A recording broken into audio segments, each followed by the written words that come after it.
does exist? Existence! exist exist ពាក្យមួយនេះមានឋានៈពាក្យជាកិរិយាសព្ទហើយវាមានន័យថាមានជីវិតមានពិត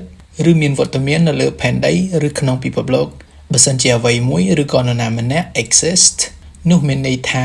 របស់នោះឬក៏មនុស្សម្នាក់នោះមានពិតឬមានជីវិតពិតហើយមិនមែនជាការស្រមើស្រមៃនោះទេឧទាហរណ៍ Dinosaurs used to exist but now they are extinct មានន័យថា dinosaur ធ្លាប់មានឬមានជីវិតឬមានវត្តមានពិតប៉ុន្តែឥឡូវនេះពួកវាគឺផុតពូជទៅហើយឧទាហរណ៍មួយទៀត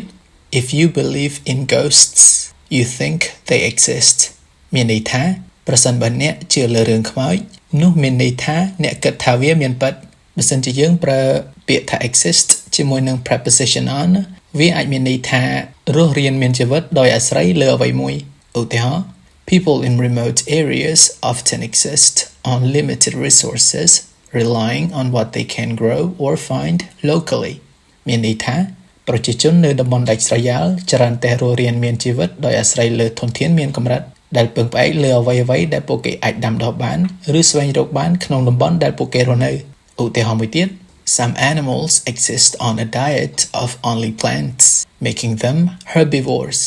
មានន័យថាសត្វខ្លះៗរស់ដោយអាស្រ័យលើរបបអាហារតែរុក្ខជាតិប៉ុណ្ណោះដែលធ្វើឲ្យពួកវាជាពពួកសត្វដែលស៊ីរុក្ខជាតិជាអាហា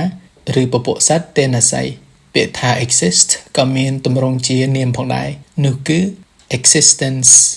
existence ដែលមានន័យថាអត្ថិភាពភាពមានជីវិតឬការមានវត្តមានពិតឧទាហរណ៍ Her existence in the small village was peaceful and quiet មានន័យថាអត្ថិភាពឬការមានវត្តមានរបស់នាងនៅក្នុងភូមិតូចមួយបានមានសន្តិភាពនិងភាពស្ងប់ស្ងាត់ឧទាហរណ៍មួយទៀត I don't believe in the existence of ghosts មានន័យថាខ្ញុំមិនជឿថាមានខ្មោចនោះទេឬក៏ខ្ញុំមិនជឿលើការមានពិតនៃខ្មោចនោះទេ